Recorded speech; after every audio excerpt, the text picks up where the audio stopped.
Hello, dear friends. I'm so glad you've joined me today. Whether you're here for inspiration, encouragement, or simply to hear a powerful story, you are most welcome. Today, I want to share with you a very special story, one that changed my life forever. It is the story of how I, Simon Peter, came to understand and boldly declare who Jesus truly is.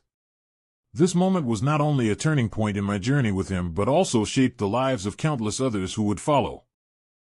We were traveling with Jesus, moving from town to town, witnessing miracles, hearing teachings that stirred our souls, and seeing lives transformed. One day, Jesus led us north, away from the crowds, to the region of Caesarea Philippi. The air was crisp, the mountains majestic, and the city around us was filled with reminders of other gods and rulers. Yet, it was there, in that unlikely place, that the greatest revelation of my life occurred.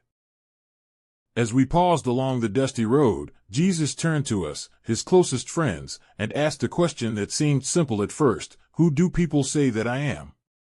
We answered honestly, sharing what we had heard. Some say John the Baptist, others Elijah, and still others Jeremiah or one of the prophets. There was a sense of uncertainty in the air, as if everyone was searching for the right answer but missing the mark. Then Jesus looked at us, his eyes searching our hearts, and asked, "But what about you? Who do you say I am?" In that moment, time seemed to stand still. My heart pounded in my chest.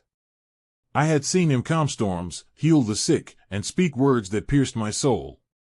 I remembered the day he called me from my fishing boat, asking me to leave everything behind and follow him. I knew, deep within, that he was more than a teacher or prophet. With a boldness I can only attribute to God's Spirit, I declared, "You are the Messiah, the Christ, the Son of the living God."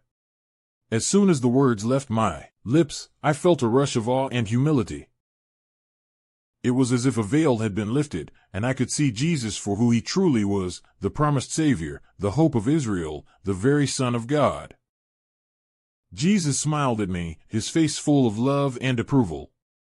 "Blessed are you, Simon son of Jonah," he said, "for this was not revealed to you by flesh and blood, but by my Father in heaven."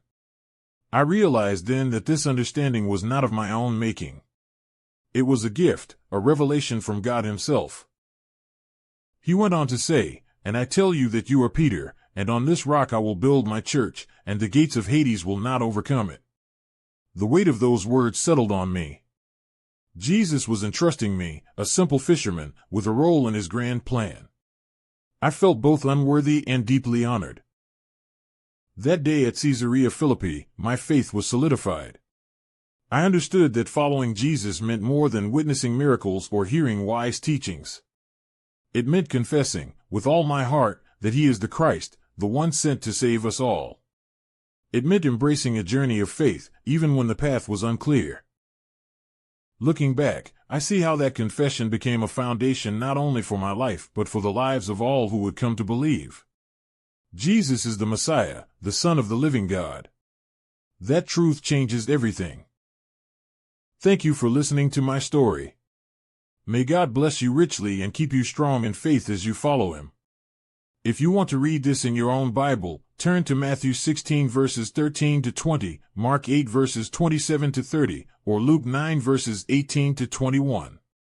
Remember, the same Jesus who called me calls you today. Will you follow him?